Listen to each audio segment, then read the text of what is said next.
Mike Evans, Amari Cooper, and Terry McLaurin are as old as dirt, but that doesn't mean that you should give up on them in your Dynasty leagues. We'll explain why on this episode of the Locked On Dynasty Football Podcast.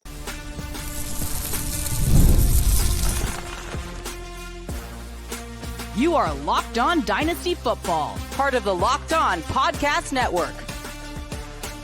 Your team every day. Here are your hosts, Marcus Mosher and Kate Madjuk. Welcome back to the Locked On Dynasty Football Podcast, part of the Locked On Podcast Network, your team every day. We'd like to thank you for making us your first listen of the day. Today's episode is brought to you by FanDuel. Make every moment more. Right now, new customers can get $200 in bonus bets with any winning $5 bet. That is $200 in bonus bets with any winning $5 bet. Just visit FanDuel.com/lockedon to get started. I am your host, Marcus Mosher. You can follow me on Twitter at Marcus_Mosher. Joining me today, as always, is Kate Madjuk. You can follow her on Twitter at Kate Madjuk. You can also read her at Pro Football Focus and Behind the Steel Curtain. On today's show, we're taking a look at three aging wide receivers that nobody wants in your dynasty leagues, but they're going to help you win a dynasty championship this year. Kate, as a fellow old guy, I'm really excited about this show because just because we're in our 30s doesn't mean that we're completely washed. So I'm excited. This episode is here to validate you, but not just you, right? It's to validate the very, very talented and productive fantasy football assets that maybe don't hold as much like trade value in your dynasty leagues just because of the age. But dynasty managers tend to dynasty managers tend to be ageist here, guys. Yeah. We do not discriminate. We tend to be ageist a little bit. We always want the young, up-and-coming wide receiver that's 23 years old. But these players are still helpful and useful, just like other 30-year-olds in society. That is a very good point. And Marcus, I think we got to start it off with one of the most helpful old guy assets, Mike Evans, wide receiver for the Tampa Bay Buccaneers, who, again, just not flashy because I don't know. It's boring. You know exactly what you're going to get from Mike Evans. Probably, I don't know, 1,000 receiving yards because that's what he does every dang year. But let's be honest. I mean, what's all that exciting about a guy who's had 14 plus receiving touchdowns in 3 out of the last 4 seasons, is coming off a wide receiver 7 performance, ranked top 15 among wide receivers in terms of fantasy points per route run, fantasy points per target, ranked 3rd among wide receivers and end zone targets, and just got his quarterback signed to a multi-year contract. What is to like about Mike Evans? Everything. I think there's a lot going in favor of Mike Evans. We're going into year 2 with Baker Mayfield. I would assume, Kate, that the chemistry is going to be better between Evans and Mayfield into year 2. And I know they lost their offensive coordinator, Dave Canales, but I also really like the signing or the hiring of Liam Cohen, who signed on for this job because of Baker Mayfield. If you remember correctly, Liam Cohen was with the Rams when Baker Mayfield kind of had his, that little career resurgence at the end of the 2022 season. And now Liam Cohen is back coaching Baker Mayfield. I didn't see Mike Evans last year have any significant drop off in terms of his game. In fact, I think there were some games where he looked 5 years younger than he did last season. So for me, Mike Evans is a massive value. And right now you can get him for really a song. He's being drafted as wide receiver 32, as the 58th overall player. And I look at some of the receivers that are going ahead of him, including Cooper Kupp, who Cooper Kupp seems much older than Mike Evans. I mean, his body is really breaking down. I think Mike Evans, I would be shocked if he didn't posted high-end wide receiver 2 numbers this year, Kate. Yeah, I mean, he is coming off of the second highest yardage total in his career, including postseasons, 1,450 receiving yards, 14 receiving touchdowns. I think everybody was very skeptical of what Mike Evans would do with Baker Mayfield because Baker Mayfield has a reputation as kind of a wide receiver killer, right? Like a little bit. Call it what it is. But with Baker Mayfield in year 1 posted a career high 4.1 yards after the catch per reception, averaged 2.33 yards per route run. That's the second best yards per route run average that he's seen in his career. Second highest passer rating when targeted last year, 83 PFF receiving grade. Like, Mike Evans is an absolute baller. And like, let's be honest, since, the Bucs have moved on from Jameis Winston, they've been kind of looking for this like YOLO mentality that can feed Mike Evans and just give him these 50-50 balls, let him make plays as this physical outside wide receiver. Baker Mayfield is 100% that dude. And if this is what we saw in year one, 4 games of 140 plus receiving yards and a touchdown last year, which is the same number of games where he had 40 or fewer receiving yards, I'm going to take that upside all day because the floor with Baker Mayfield, pretty dang safe. There's no question that he is the alpha target in this offense. 5+ targets in all but 2 games last year. Like, sign me up, man. And Mike Evans, again, maybe not one of the most exciting names because he's heading into his, age 30, 31 season, but it doesn't really matter because he's going to be a contributor. Like, at this point, when you look at his value in Dynasty as the wide receiver 32, you're talking about like a potential flex play category. If you get the wide receiver 7 or even a top 15 wide receiver as a quote unquote flex play, Yep. yeah, I'm gonna look past the age all the day long for Mike Evans. I mean, this is just more of a prediction. I don't feel like Mike Evans's game is going to age poorly because he's always going to be 6'5". He's always going to be 230. Now, I think as he gets older, he might be able to shed a little bit of weight to keep up the quickness, but there's just been nothing from his skill set over the last 2 years to think that a decrease in production is coming. And maybe it won't be, Kate, 1,200 yards and 13 touchdowns this year. Maybe it's 1,100 yards and 6 touchdowns, right? So like you cut the touchdowns in half, you see 100 less receiving yards. That's still incredibly useful. So even if we do see a decline in production, he's still somebody that you're going to want in your lineup every week. And I think because of his size and ability to box out cornerbacks and his red zone ability, I think it's pretty reasonable to expect him to be a useful dynasty asset for the next couple of years. He also signed an extension to stay in Tampa Bay. He clearly wants to be there. I think at the worst, this is a 2-year situation where he can give you wide receiver 2 production and you can get him outside the top 30. He's an easy buy for me. Very, very easy buy. And again, for as much upside as he's offering, I think he's got just as safe a floor with Baker Mayfield. And I think your point about how his game is going to age is, perfectly fair. He doesn't necessarily win with, elite separation. He's not, one of these kind of savants, route running savants like a Stephon Diggs. He just wins because he's better at the catch point. He's more physical. Like, he's not winning necessarily because of athleticism. He's winning because he's the best wide receiver on the field. And that's always going to translate. I'm buying Mike Evans. We are both very excited. But let's talk about another receiver in the AFC where Baker Mayfield used to play. Let's talk about the Cleveland Browns and Amari Cooper next. This episode is brought to you by FanDuel. Summertime means baseball, the NBA Finals, and so much more. And now you can go bet it all on FanDuel. Right now, new customers can get $200 in bonus bets with any winning $5 bet. That's $200 that you can bet on everything from Finals MVP to who's going to hit one out of the park. I love Jaylen Brown at plus 185 from the Celtics to win the Finals MVP. They're already up 2-0. He's clearly outperformed Jason Tatum through the first 2 games. He's been Boston's best defender. If the Celtics end up winning the NBA championship, it's going to be because of Jaylen Brown. So go grab him now while the value is there. And if you still think that the Mavs might be able to pull it off, they are plus 660 to win the NBA championship. Go check out all the NBA Finals lines. Go visit FanDuel.com/LockedOn and add a big win to your summer bucket list with FanDuel, America's #1 sportsbook. Welcome back to the Locked On Dynasty Football Podcast. Are you watching Fox Sports or ESPN on your TV all day? Are you having to turn down the volume because of all that shouting?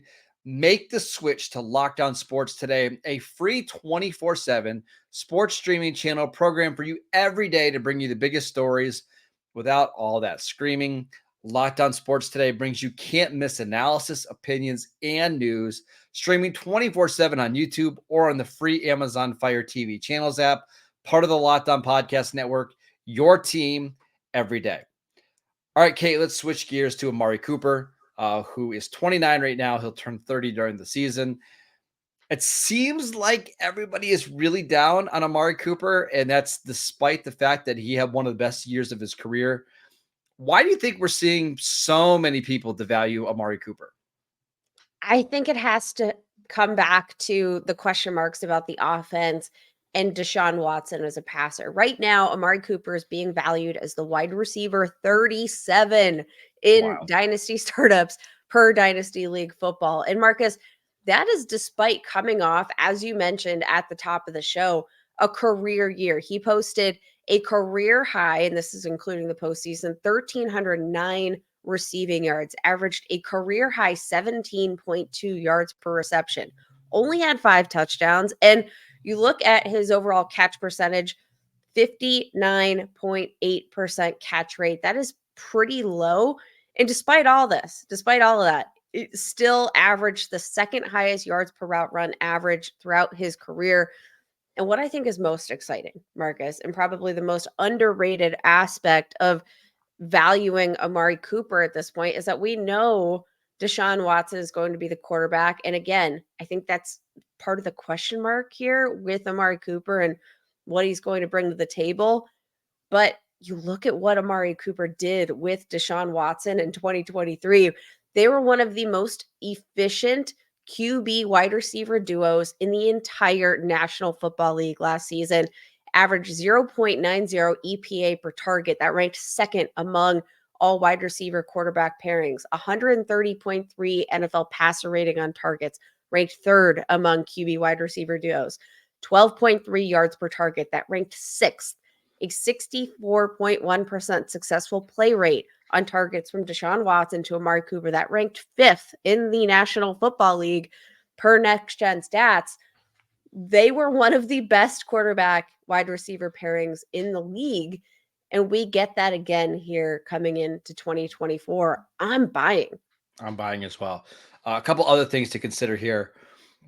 At times last year, the quarterback play was so bad for Cleveland, and yet Amari still produced. And I'm not talking about the Deshaun Watson stuff. I'm talking about like in between when when Deshaun Watson got hurt, between then when Flacco came on, between DTR and PJ Walker. I mean, it was atrocious. There were games where they were struggling to get first downs. I don't see that being an issue this year. Like if Deshaun Watson is struggling or is injured, they have Jameis Winston, who's been in the system, who is clearly an upgrade over those guys. We'll see if he can produce anywhere near what Joe Flacco did, right? You still have DTR, at the bottom of the depth chart.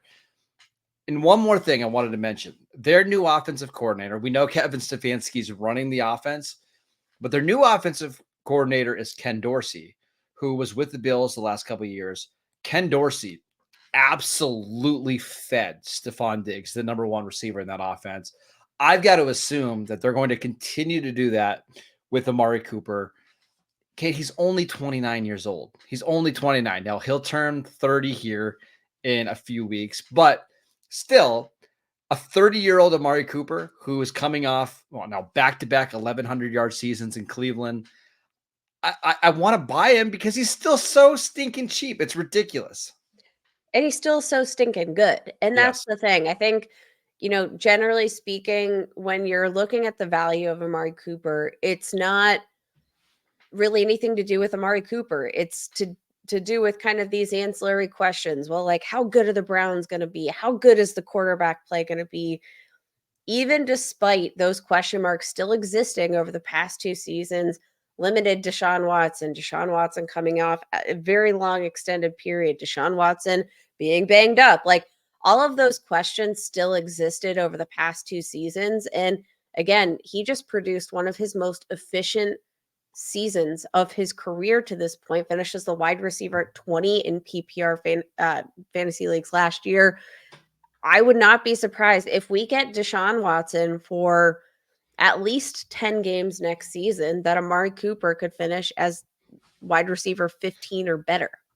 All right, let's run through some receivers that are currently being drafted ahead of Amari Cooper just to kind of get the feel. Right now, Jaden Reed, wide receiver 36, gadget wide receiver. Okay. That one's really hard for me because I'm very high on Like that little gadget dig in there. Jaden Reed. Yeah, that was a great gadget dig. I'm gonna probably roll with Jaden Reed. Okay. But that's extremely close for me. And again, that's somebody who's very high on Jaden Reed. All right, Brian Thomas, wide receiver 34. Amari Cooper. That It's tough. Lad McConkey, wide receiver 33. I'll probably take Lad. Okay. That's very Now, interesting. Here's one that I find fascinating. And maybe I'm off base here. Stephon Diggs is wide receiver 28. Diggs might be the third receiver in that offense. I would much rather have Amari Cooper. I'll take Amari Cooper there pretty easily. What about I don't know, Christian Watson, who's being drafted a couple of spots behind, who I feel like you're kind of getting a little bit high on heading into the season? Amari. Okay. How about Rashee Rice, who's got a lot of question marks, might not be the number Amari. Okay. I agree. Keon Coleman, Buffalo Bills. Amari. Same. You named a couple of very intriguing rookies right ahead of Amari Cooper, but I think like for where we're at in terms of the market, like Xavier Worthy, wide receiver 27, I would prefer Amari Cooper there, to be totally honest. Like oddly. Well, so here's the thing for me, Kate. I think if you are in a win now mode, or if you're kind of teetering on that, I think Amari is the perfect player to go out and buy. And maybe if you're not that interested in waiting, I'll give you an example. I'm in a dynasty league right now where I lost in the championship game last year. I actually had like the top of the second round pick after some trades, and I drafted Lad McConkey. And I love Lad. Like we talked about how much I love Lad. But I probably would be better off trading for Amari Cooper, who I know is going to give me at least 1,000 yards, or at least that pace, rather than Lad, who we think Lad could lead this team in targets, but maybe it's a little bit of a slow burn to get to that point, right? I think Amari could be a better third wide receiver or flex play for me every week when I'm trying to win a championship right now. I think those are the types of moves that you need to go out and make if you are in a contending window.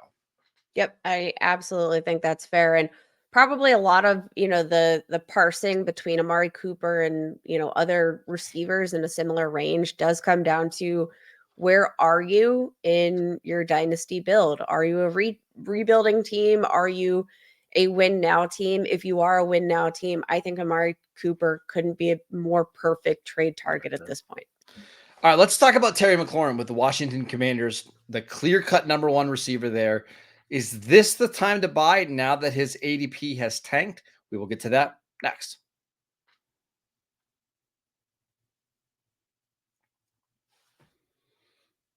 Welcome back to the Locked On Dynasty Football Podcast, Everydayers. On Wednesday's show, we're going to have Matt Williamson here answering your Twitter questions, so make sure you tune in for that. We'd also like to let you know that we are going down to 3 days a week for the next few weeks or so before we get a little bit closer to training camp. There might be a couple weeks in there where you'll see 4, maybe even 5 episodes, just depending on the news. But expect at least for the next couple weeks to see only 3 or 4 episodes. But Kate, let's finish out this episode by talking about Terry McLaurin, somebody who we both really admire as a player. He's the clear-cut number one receiver in Washington. But why is he being devalued so much? He's being devalued, I think, in a similar way to Amari Cooper because of question marks about the offense, right? And I've been skeptical of Terry McLaurin and what he brings to the table as a fantasy asset. You look at his career fantasy finishes, wide receiver 27, wide receiver 21. He's kind of been a career wide receiver too. And I think that there's a big mismatch here because you look at him on the field and you say like he's a better receiver than that. And that can kind of create this just mismatch in valuation, but the thing that I keep coming back to with Terry McLaurin is the fact that over the past 3 seasons, that man has a 68.6% catchable target rate. That ranks 82nd among 100 qualifying wide receivers in the National Football League over the past 3 seasons. He's getting Jaden Daniels, who, Marcus, for what it's worth, like we want to talk about his proficiency as a runner. He's been a pretty accurate passer. And I think if we're projecting him to be a similar player to what we saw at LSU, Jaden Daniels might be the most accurate quarterback that Terry McLaurin has played with in a very long time. Yeah, one of the things that we didn't like about McLaurin, at least over the last couple of years, is we thought he was somebody that just didn't have the upside to be like a top 12 dynasty receiver or any season finisher as a top 12 receiver. And you're looking, if you're watching with us on YouTube right now, you can see like he never was. But now that he's being drafted as wide receiver 41, he becomes a screaming value. And I think with Cliff Kingsbury, who is obviously going to want to throw the ball a lot, with Jaden Daniels, who at least at LSU threw the ball down the field all the time, McLaurin has absolutely elite speed. I think there's a good chance, Kate, that he finishes around, let's say, somewhere between wide receiver 20 and wide receiver 25, which is certainly not a stretch compared to what he's done over the last couple of years. But if you can get that player outside of the top 40 right now, he's being drafted as the 72nd overall player. I think that's great. And he is, of all 3 of these players, he's probably the one I'm targeting the most. You're looking at like players are going around that same range. Chris Godwin, Keenan Allen, Alvin Kamara, David Montgomery, Evan Ingram. Like, I'll take Terry McLaurin and like I'll laugh all day long if I can play him as a flex receiver and I don't have to give up anything to go get him.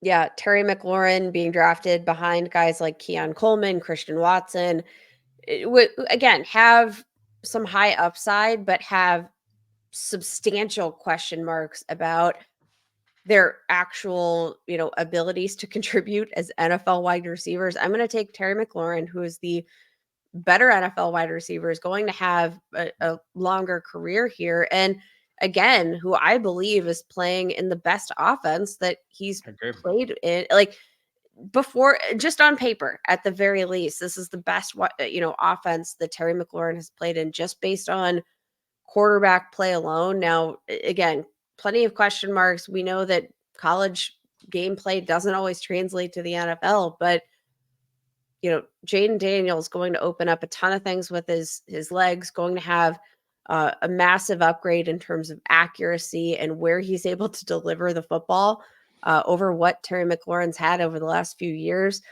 There's a lot to like about Terry McLaurin because even despite that, struggle in terms of getting catchable targets sent his way over the past 3 seasons in that same span, 90th percentile in PFF receiving grade, 77th percentile yards per route run, 63rd percentile yards after the catch per reception. This might be the highest ceiling that we're going to see Terry McLaurin have here. And if you can buy him in the dip, and again, even if he produces as a wide receiver too, as he has in most recent years, you're paying wide receiver 4 pricing for him. Exactly. Suddenly you've got a lot of upside and a lot of safety in your flex that you didn't have before. And this is somebody who has produced wide receiver 2 numbers with Sam Howell, right? Taylor Heineke for a little bit. Like the quarterback situation has not been optimal in Washington, and he's still giving you wide receiver 2 numbers. So if you're concerned about Jaden Daniels, a rookie quarterback, don't be, because we've seen time and time again that he can produce startable fantasy numbers year over year. And if Jaden Daniels ends up becoming really good and he is the downfield passer that everybody expects, Now we're talking about somebody who could potentially be like a top 15 receiver week in and week out. And one last thing, Kate, I know that the Commanders hired Dan Quinn to be their head coach. And generally, we think of defensive-minded head coaches as wanting to slow things down, run the ball, slow the tempo of the game down. That's just not Dan Quinn. He wants things to be fast. He wants his defense to play fast. He wants the offense to be aggressive. I fully expect this Commanders offense with Cliff Kingsbury, with Jaden Daniels, to have one of the faster paces in the league, which could just lead to more opportunities for Terry McLaurin than ever before. I love this. I might be back in on Terry McLaurin, despite the fact that I was like kind of all out. Jaden Daniels changes things so much. And I'm really surprised that hasn't been more reflective in Terry McLaurin's overall dynasty value. Absolutely crazy. All right, that is it for today's show. We want to thank you for making Locked On Dynasty Football your first listen every single day. Again, everydayers, check out tomorrow's show with Matt Williamson. Send your Twitter questions into us at WilliamsonNFL, at Marcus_Mosher, at Kate Majuk. Go read Kate's stuff at Pro Football Focus and Behind the Steel Curtain. I am at Pro Football Focus as well, and the 33rd Team, and we will see you right back here tomorrow.